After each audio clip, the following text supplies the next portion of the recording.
વિસ્તારની અંદર નવા સરોવરોનું નિર્માણ થઈ રહ્યું છે, જેના કારણે આપણી બાજુમાં નાણીની અંદર મોટું એરપોર્ટ પણ બનવા જઈ રહ્યું છે. આપણા દેશના પ્રધાનમંત્રી મોદી સાહેબને આપણા વિસ્તાર પ્રત્યેનો પ્રેમ, રાજ્યના મુખ્યમંત્રી માન્ય શ્રી ભૂપેન્દ્રભાઈ પટેલ જે આ વિકાસની યાત્રાને આગળ લઈ જઈ અને વિસ્તાર માટે સતત કામ કરે છે, એના કારણે અનેક આ સરહદી વિસ્તારની અંદર, આ બનાસકાંઠા જિલ્લાની અંદર કામો થયા છે. એમાં જ એક નવા જિલ્લાનું નિર્માણ ગુજરાતની અંદર દેશના પ્રધાનમંત્રી મોદી સાહેબ અને ભૂપેન્દ્રભાઈની સરકારે કર્યું છે અને સરહદી વિસ્તારને ખૂબ મોટી ભેટ આપી છે.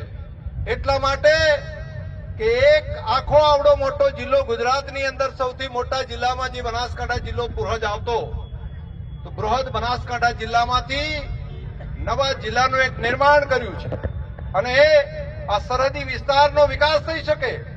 આ સીમાવર્તી ક્ષેત્ર છે, જે આપણું બોર્ડરનું ક્ષેત્ર છે આખું, એ આખા ક્ષેત્રની અંદર એ ધાનેરા હોય, દિયોદર હોય, એ લાખણી હોય, વાવ, થરાદ, સુઈગામ કે આપણા આજુબાજુના બધા જે વિસ્તારો છે એ બધાનો વિકાસ થાય, એના માટે કરીને દેશના પ્રધાનમંત્રી મોદી સાહેબે નવા જિલ્લાનું નિર્માણ આપણને કર્યું છે. આ જિલ્લાનું વિભાજન નથી, આ જિલ્લાનું નિર્માણ કર્યું છે, નવા જિલ્લાનું નિર્માણ છે. એટલે મીડિયાના મિત્રો પણ ઘણી વખત બોલતા હોય છે વિભાજન કરીને બીજો જિલ્લો. વિભાજનનું કામ નથી, આ નિર્માણનું કામ છે. જે રીતે મા બાળકને જન્મ આપે છે તો એકમાંથી બે વિભાજન નથી થતું, નવા બાળકનો જન્મ થતો હોય છે.